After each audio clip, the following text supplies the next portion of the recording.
प्राचीन भारत की गौरवशाली भूमि पर, जहां इतिहास के पन्ने शौर्य और बलिदान की गाथाओं से भरे हैं, वहीं एक मार्मिक कहानी छिपी है सम्राट हर्षवर्धन और उनकी बहन राज्यश्री की। स्थानेश्वर थानेसर हरियाणा के शक्तिशाली पुष्यभूति वंश में राजा प्रभाकर वर्धन के घर एक कन्या का जन्म हुआ, जिसका नाम राज्यश्री रखा गया। उसका बचपन अपने दो पराक्रमी भाइयों राज्यवर्धन और हर्षवर्धन के साथ राजमहल की सुख सुविधाओं और शाही शानो शौकत में बीता। जैसे जैसे वह बड़ी हुई, उसकी शिक्षा और संस्कारों ने उसे एक गुणवान और बुद्धिमती राजकुमारी बना दिया। समय बीतने के साथ राज्यश्री का विवाह कन्नौज के मौखरी नरेश ग्रहवर्मन के साथ तय हुआ।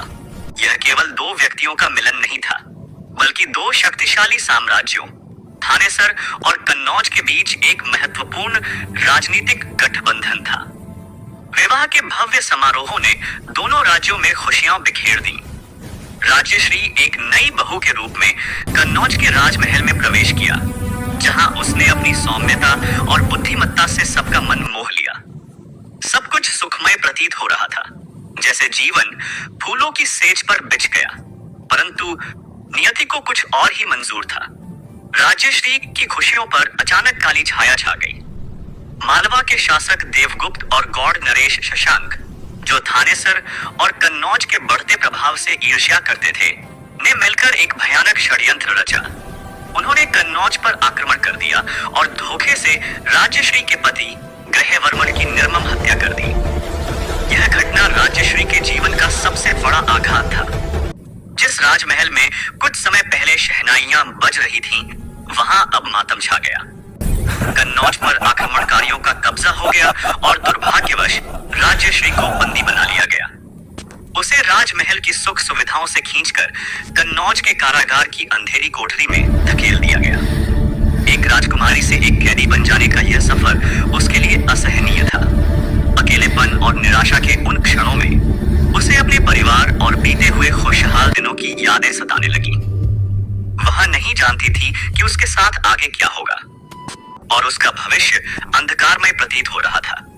थानेश्वर में जब अपने बहनोई ग्रहवर्मन की हत्या और बहन राज्यश्री के बंदी होने का समाचार राज्यवर्धन को मिला, तो उनका क्रोध 7वें आसमान पर पहुंच गया। उन्होंने तत्काल प्रतिशोध लेने की शपथ ली।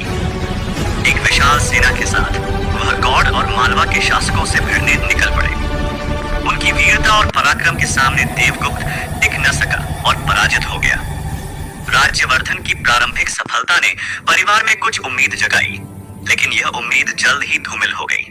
गौड़ नरेश शशांक अपनी धूर्तता और कपट के लिए कुख्यात था। उसने छल से राज्यवर्धन को अपने शिविर में बुलाया और धोखे से उनकी हत्या कर दी। यह राज्यवर्धन की वीरता पर एक काला धब्बा और पुष्यभूति वंश के लिए एक और गहरा आघात था। राज्यश्री ने थोड़े ही समय में अपने पति और अपने बड़े भाई दोनों को खो दिया था। परिवार पर मुसीबतों का ऐसा पहाड़ टूटा था जिसकी कल्पना भी किसी ने नहीं की थी। अब राज्यश्री और भी अकेली हो गई थी। राज्यवर्धन की मृत्यु के बाद राज्यश्री का दुख असहनीय हो गया। उसे लगा कि अब उसके जीवन का कोई अर्थ नहीं बचा है। किसी तरह वह अपनी जान बचाने में कामयाब रही और कन्नौज के कारागार से भाग निकली।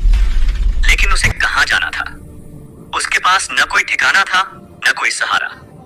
वह जान बचाने के लिए विंध्य के घने जंगलों की ओर भागी, जहां उसे लगा कि वह दुनिया की क्रूरता से दूर रह पाएगी। जंगल में भटकते हुए भूख, प्यास और अकेलेपन ने उसे तोड़ दिया। जीवन के प्रति उसकी सारी आशाएं खत्म हो चुकी थीं। उसे लगा कि अब मरने के अलावा कोई और रास्ता नहीं बचा है। निराशा की पराकाष्ठा पर पहुंचकर उसने आत्महत्या करने का भयानक निर्णय ले लिया। वह अपनी जीवन लीला समाप्त करने ही वाली थी कि तभी उसे दिगंबर जैन मुनि दिवाकर मित्र मिले, जिन्होंने उसे आत्महत्या करने से रोका और उसे जीवन की क्षण भंगुरता तथा कर्म के महत्व का उपदेश दिया। उनके शांत और प्रेरणादायक वचनों ने राज्यश्री को थोड़ा धैर्य दिया। जब हर्षवर्धन को अपने दोनों भाइयों और बहनोई की मृत्यु का हृदय विदारक समाचार मिला, तो वह शोक और क्रोध से भर उठे। लेकिन उन्होंने इस दुख को अपनी शक्ति बनाया।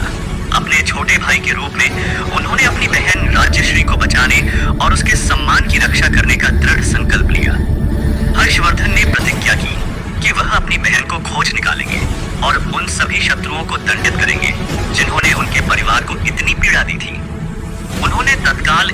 सेना के साथ कन्नौज की ओर प्रस्थान किया। यह सिर्फ एक सैन्य अभियान नहीं था, बल्कि एक भाई की अपनी बहन के लिए अटूट प्रेम और कर्तव्य निष्ठा की यात्रा थी। हर्षवर्धन ने राजश्री को खोजने के लिए हर संभव प्रयास किया।